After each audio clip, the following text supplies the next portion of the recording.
Hello, this is Vance, and this is Friday, February the 1st, 2013. The CL trades to today. It was a really good day. Had a fairly clear trend right in the middle of the day. You can see that. Had a fairly good sell-off right off the opening. Had kind of a pullback and price attempting to go higher, but we're not going anywhere there. But let me cover the trades. I'll talk to them about a little bit about them and how you could have seen them. And what was pretty evident, I thought. Price made this low from the overnight at $97 roughly. Got all the way up just before the open of $97.72. And that's really set the stage for a fairly large sell-off. Let me just kind of open this thing up a bit. We see price, this is a second entry short. This is the low here. This is the first entry. There's a second entry on a wider time frame. This is a trap. This is a short. And it's right off these tops here. You can see that right off this double top here, anywhere around here. So this is really price rejection. Price came down here, came to this, met some resistance when it got down to these matching bottoms here. Pulled back to this trend line, and another failure. So it really was this is the first move down. Price pulls back. Second move down, you can see right to the bottom here. So looking at this area like this area is going to be an area of some exhaustion after this second move down. So that's what I was looking for. Now, when price got down to this level, you could see that this is the first attempt to go down, second attempt to go down. This is a second entry long that failed. Well, it really didn't quite fail. What we had here was the fact that price attempts to go on this is a second entry long for sure. If you went long here off this double bottom or off these double bottoms here, once price got into this overlap, it attempted to go the first time, pulled back a second time in this overlap, you'd be inclined to even. So this is a failed second entry long, to tighten up. So if you got in here, and I could see why you would get in here because of this hesitation here, you would tighten up that stop. So it would have scratched it. But give you another chance to get in right here. And this again is a second entry long. Right here. Price makes a new high, first entry, second entry.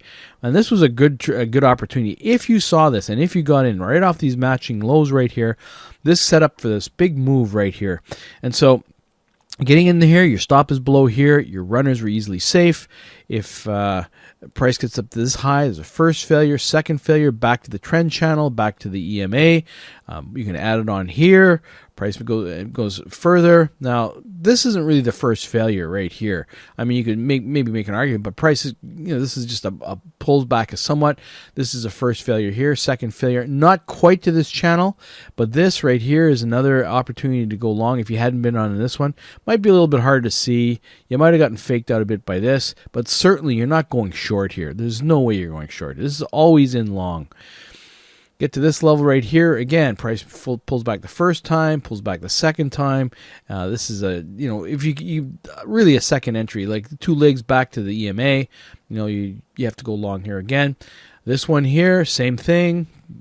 No, I didn't mark this one. And the reason I didn't mark this one is because now we're at the tops of this matching highs up here, this matching lows double top here. So, that might be a sign for you to go short. But still, when this bar closed right on this high, you should have probably looked at going long. I don't know. This might have been a little harder to see, but I would certainly be the case. Now, price moved up.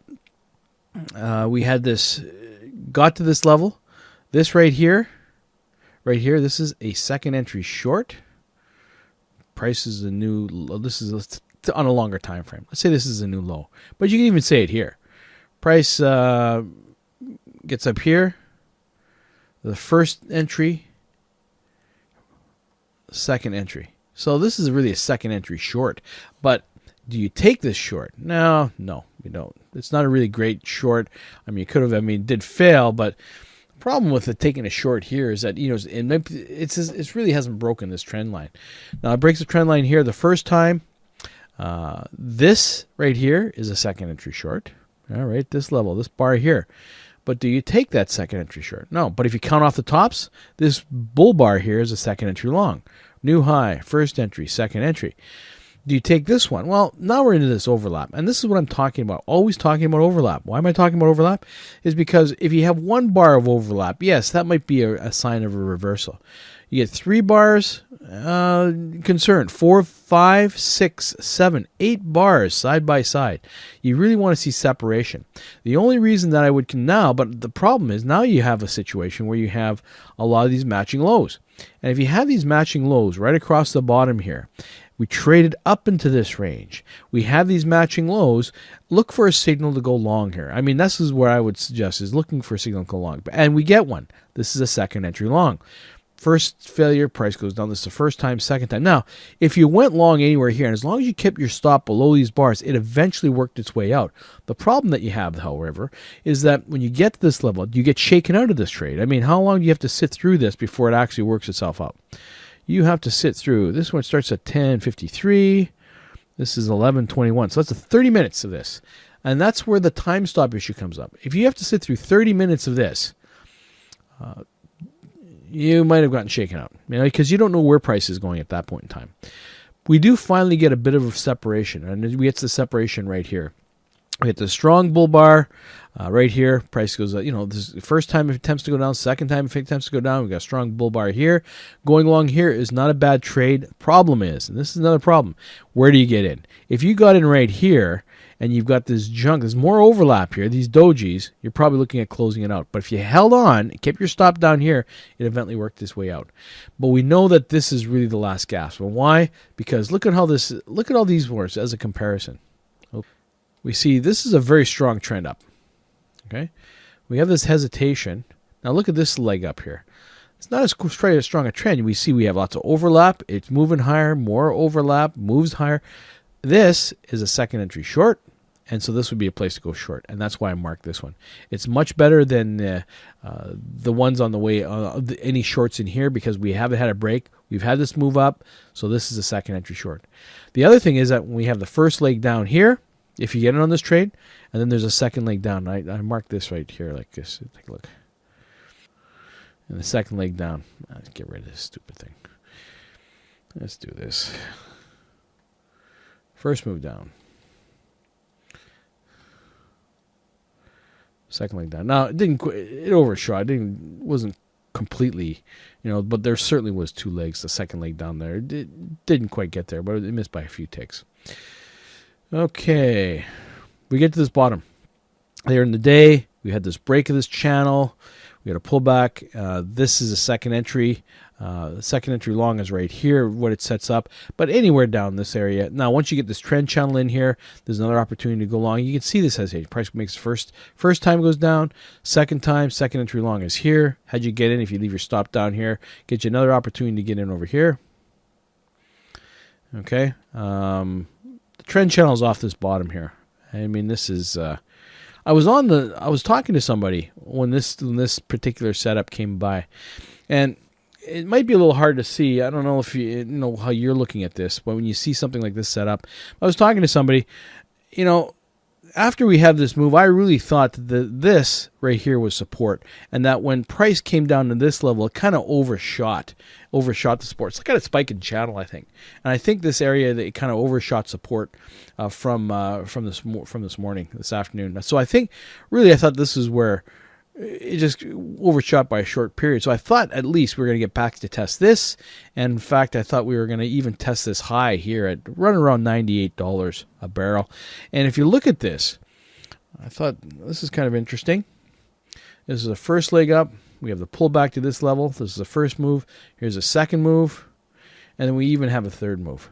So, it really respected this area.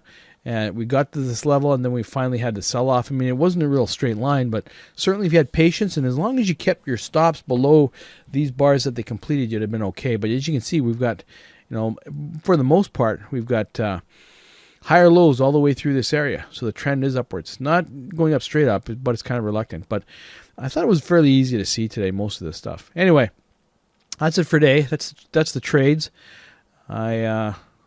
As I said, I thought it was a really good day. It was pretty easy to see these, especially in this area here.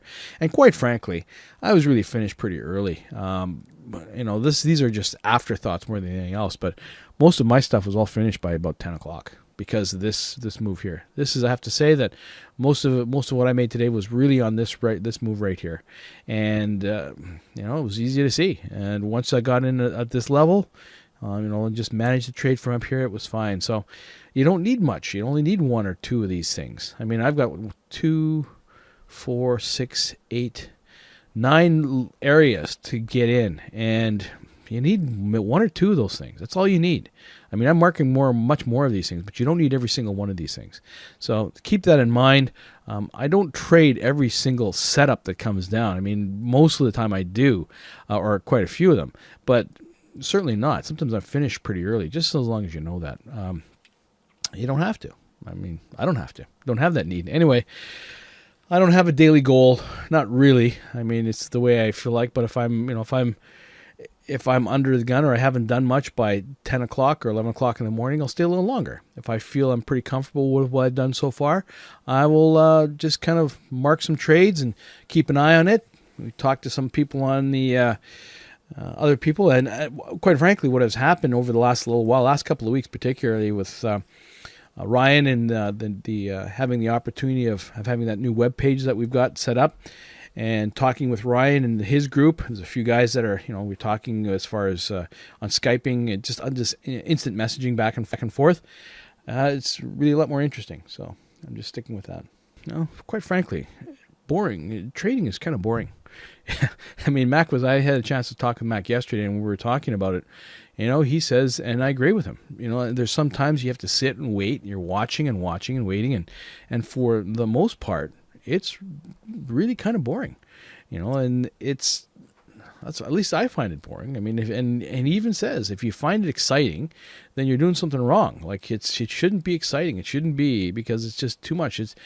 Certainly it's good when you get on a good trade, and sometimes it gives me a little bit of a spark. But as Max says, he's been doing it for so long that most of it's really, really boring, and it's true. And I agree with that, because it's that's why I started the videos. I started the videos because I was bored, and that's why the opportunity to talk to other people or other traders or people who are learning, and to talk to them a little bit, or to show them different things, it keeps it interesting for me. So that's why I do it.